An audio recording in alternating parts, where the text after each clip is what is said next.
सच ही कहा है, जिंदगी चाहे 2 दिन की हो या 4 दिन की, उसे ऐसे जियो जैसे जिंदगी तुम्हें नहीं, जिंदगी को तुम मिले हो। जिंदगी और मौत दोनों चीज़ें हमारे हाथ में नहीं है, लेकिन ज़िंदगी और मौत के जो बीच का रास्ता है वो तो हमारे हाथ में है कि हमें उसे कैसे एंजॉय से जीना है। इसके लिए मैं आज आपको कुछ टिप्स बताने जा रही हूँ कि जो कि आप अपनी ज़िंदगी को बहुत खुशी से और ऐसे जियो कि लोग भी बोले कि क्या बंदा था, क्या जी के गया है। वो मैं आपको टिप्स बताने जा रही हूँ आज। तो सबसे पहला टिप है लव योर सेल्फ। सबसे बड़ी बात है कि अपने आप से इतना प्यार करो, इतना प्यार करो, क्योंकि तभी तुम ज़िंदगी में कुछ सक्सेस पा सकोगे और खुश रह पाओगे। जब हमें अपने मन में सेटिस्फेक्शन ही नहीं होगा कि हम बिल्कुल खुश हैं, तो हम कैसे ज़िंदगी बिताएंगे। जैसे कि एक रोज़ का है फ्लावर और एक गेंदे का है, लेकिन रोज़ का भी परफेक्ट है, गेंदे का भी परफेक्ट है। परफेक्शन दोनों में है, लेकिन हमें ये लगता है कि हमें अपने जो भगवान ने दिया है उसमें हम सेटिस्फाइड रहें। जैसे कि एक मछली है, वो चिड़िया को देखे कि वो उड़ रही है, उड़ने की कोशिश कर रही है, तो सेटिस्फेक्शन नहीं होगा। मछली की अपनी अलग चीज़ें हैं, चिड़िया की अलग चीज़ें हैं। तो अपने को सबसे नंबर 1 जो है वो अपने आप से प्यार करना होगा। जब हम अपने आप से प्यार करने लगेंगे तो हमें ज़िंदगी की इच्छा जागरूक हो जाएगी। और दूसरा टिप है डू गुड।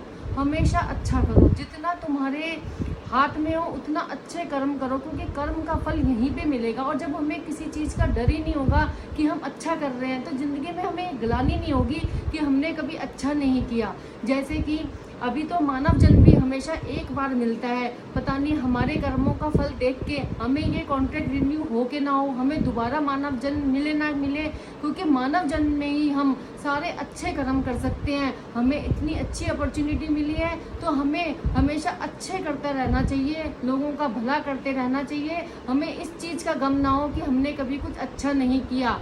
ऑलवेज फॉरगिवनेस, ये तीसरी टिप है। हमेशा सबको माफ़ करना सीखो। अरे किसी ने तुम्हारे को कुछ बुरा भला कहा है, तो इसका तुम क्यों उसका हिसाब दोगे। करने वाला भगवान है ना, भगवान उसका हिसाब करेगा, इसी जन्म में करेगा। तो हमारे को मन में ये संतुष्टि रहेगी कि हमने कभी किसी के लिए बुरा नहीं किया, और माफ़ करने रहो। और किसी ने ये सच्ची बोला है कि सज़ा देने वाले से भी ज़्यादा माफ़ करने वाला बड़ा होता है। इसीलिए अपना स्वभाव ऐसा बनाओ कि सबको माफ़ करते हुए सुनो। और चौथा जो है always listen to inner voice. हमेशा अपने मन की सुनो। समाज क्या कहेगा, अपना जो मन है ये वो क्या कहेगा। हम कुछ अच्छा करेंगे तो भी वो कुछ बोलेगा, अच्छा नहीं करेंगे तो भी वो बोलेगा। इसलिए सबकी चिंता करना छोड़ दो और अपने फ्रेंड्स के साथ जाओ, खूब मस्ती करो, परिवार के साथ जाओ, नेचर का मज़ा लो। जितना तुम कर सकते हो उतने मज़े लो, जितनी ज़िंदगी जी सकते हो उतनी जियो, खूब हंसो। जो बच्चा होता है वो बिना बात के हंसता होता है। अपने मन का वो बच्चा जीवित करो और जितना एंजॉय कर सकते हो उतना करो, और लिव इन प्रेजेंट। और ये है कि 5वां वाला टिप, क्योंकि क्या होता है हम पहले अपना जो भूत काल होता है उसको लेके चिपक जाते हैं, कुछ बुरा होता है अपना, और भविष्य को लेके सोच में पड़े रह जाते हैं कि हाय हमें ये होगा, ये खुशी मिलेगी तो हम खुश होंगे। अरे क्यों, आज जो हमें मिला है, आज जो प्रेजेंट है उसमें रह के खुश हो ना। जो पल है छोटी छोटी पल की खुशियाँ ढूंढो। जब हमारे बड़े बड़े गोल नहीं होंगे तो हमें छोटे छोटे गोल में भी खुशियाँ नजर आएंगी।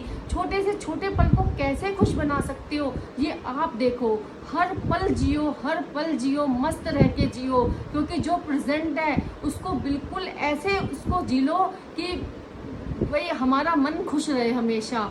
और जो होता है बी पॉजिटिव, ये है सबसे लास्ट। यदि आप पॉजिटिव हो गए अपने लाइफ में तो आपको कोई दिक्कत आ ही नहीं सकती। यदि आपके पास बड़ी से बड़ी मुश्किल है उसमें भी पॉजिटिविटी देखो तो वो आपकी मुश्किल बिल्कुल छोटी सी हो जाएगी, उसमें आपको लगेगा ही नहीं। और जो छोटी सी मुश्किल है यदि हम उसमें पॉजिटिव नहीं रहेंगे, डर जाएंगे, तो वो छोटी सी मुसीबत भी हमें बहुत बड़ी मुश्किल लगेगी।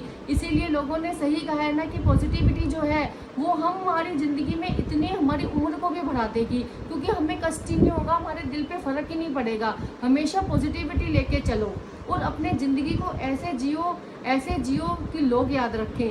जैसे कि मैं आपको एक कहानी सुनाने जा रही हूँ। एक आदमी होता है, वो इतना करोड़पति होता है, इतना करोड़पति होता है, उसके पास किसी चीज़ की कोई कमी नहीं होती।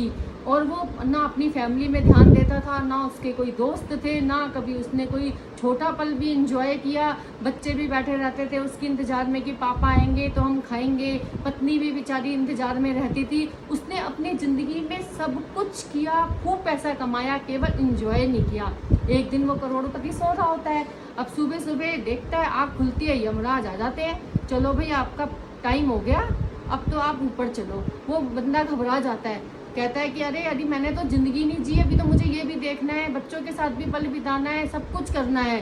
तो वो बोलता है कि मेरी करोड़ों तुम रुपए ले लो, लेकिन मेरे को 1 घंटा दे दो। यमराज बोलते हैं नहीं, अब तो आपका टिकट कट चुका है, अब नहीं हो सकता कुछ, अब तो आपको चलना ही है हमारे साथ। वो बहुत जिद करता है, बहुत रोता है, यमराज के पैर पकड़ता है, बोलता है कि मेरी सारी जायदाद तुम ले लो। लेकिन यमराज कुल मिला के नहीं मानते। फिर भी वो एक संदेश छोड़ के जाता है, जो गलती मैंने की है, अपने बच्चों के साथ टाइम नहीं बिताया, अपनी फैमिली के साथ टाइम नहीं बिताया, दोस्तों में मज़े नहीं किए, वो कोई गलती मत करना और तुम अपनी लाइफ जियो। इसलिए मैं आज ये कहना चाहती हूँ कि अपनी लाइफ ऐसे जियो, खूब तेज लाउड पे म्यूज़िक बजाओ और खूब डांस करो, और लोग भी कहें वाह ये बंदा था जो ज़िंदगी जी के गया है। इसलिए ये मेरी कहानी पसंद आए तो आप ज़रूर लाइक एंड शेयर करें।